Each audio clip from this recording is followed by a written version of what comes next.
Traffic is piling up, the bridge is closed, and it's causing a lot of confusion. When you try to put a coin in, it's going to get jammed. 9 and 10. 10 of them on this block. But guess what?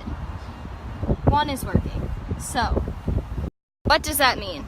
This one block alone of the downtown area had 10 parking meters jammed or broken out of 11. You're taking a look at some of the damage at Southside Elementary 2 years after the Great Flood of August 2016 ravaged it.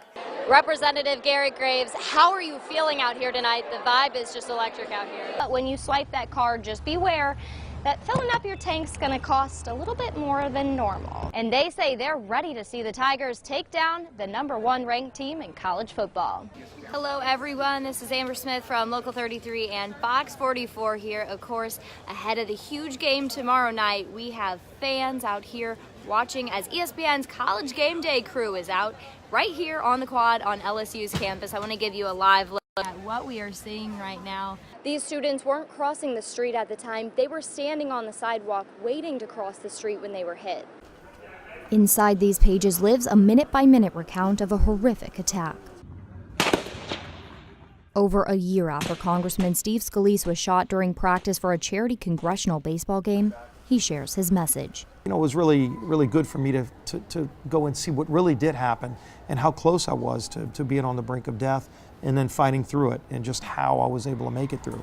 In his new book titled Back in the Game, One Gunman, Countless Heroes in the Fight for My Life, Scalise tells the story of his own survival as well as the background of all the heroes on the field who helped him see another day. The greatest reward in writing this book is that, number one, it gave me an opportunity to go back and kind of retrace all the steps of the things that happened to me, but to tell it through the eyes of all the heroes, the people who saved my life and who did just extraordinary things. Scalise parallels baseball to the game of life. No matter how many times you strike out or what adversity you face, you can't hit a home run unless you lace up your cleats once again. You're not defined by what happens to you, it's how you come back, how you fight through the adversity that really defines who we are. Scalise got back in the game, literally when he took the field once again a year after the attack, and figuratively when he made his return to Washington. In one act of violence, it was really all of the good things that I got to see that got me through it. As for what's next, there's still more innings left for him to play. For Local 33, I'm Amber Smith. This business off Pete Highway in Denham Springs is now covered in crime tape as police investigate a double homicide. Neighbors report they had not seen 72-year-old Eugene Frank Gurley and his wife 70-year-old Patricia Gurley since Monday afternoon. Then Tuesday night, officers and the Gurley's son ultimately forced entry into the business and discovered the couple's bodies. Details are still limited at this time, but what we do know, this crime scene tape is up at National Pool Supply, the company that the Gurleys owned. Police Chief J. Shannon Womack says the couple was well known around town. Mr. Gurley was a retired school teacher from Denham Springs. He taught at Denham Springs Junior High and Denham Springs High School. He retired in early 2000.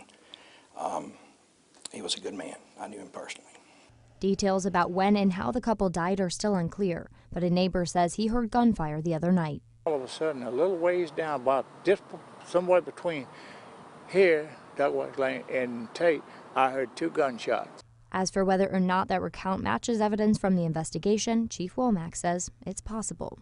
To protect the integrity of this most serious investigation, we are unable to divulge any further details of this rapidly developing case at this time, though it is believed that the person or persons responsible for the homicides have fled the state.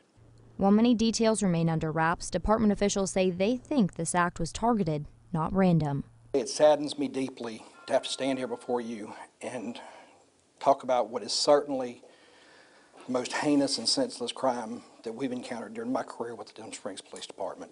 For Local 33, I'm Amber Smith. Yeah, I'm still shaking. It was absolutely terrifying. Anna Coleman was just steps away from the sidewalk when 3 students were hit by a car right in front of her. There was a traffic accident, 2 vehicles, and one of the vehicles was pushed into the sidewalk. These students weren't crossing the street at the time. They were standing on the sidewalk waiting to cross the street when they were hit. LSU officials are saying 4 students were taken to the hospital. There was 2 girls and they were knocked out cold, and then there was another guy and he was conscious, but he was kind of just rolling around. I don't know, so we're like, be still, be still. I could see a couple of them were definitely bloody. One guy was just curled up in the fetal position and just on the ground. I mean, they looked like they were in a lot of pain. This is the second pedestrian-involved crash this week alone. The first on Monday, the first day of class. It makes me feel like I'm not safe on campus, but I don't know what they can really do to fix that. This is the biggest parking lot on the campus, so most people do park here. So yeah, we're definitely all going to be more aware. Everyone stay off their phones on the crosswalk, stay off your phones when you're driving, you know. It's just definitely going to make us all more aware of this little intersection. It looked like a nightmare, and I feel really bad for them. I felt terrible. I'm just really praying for everybody who was involved and praying for the girl and the other guy that was in the accident. For Local 33, I'm Amber Smith. A spokesperson with LSU says none of the injuries were life-threatening. LSU PD issued one of the drivers a citation for failure to yield and careless operation.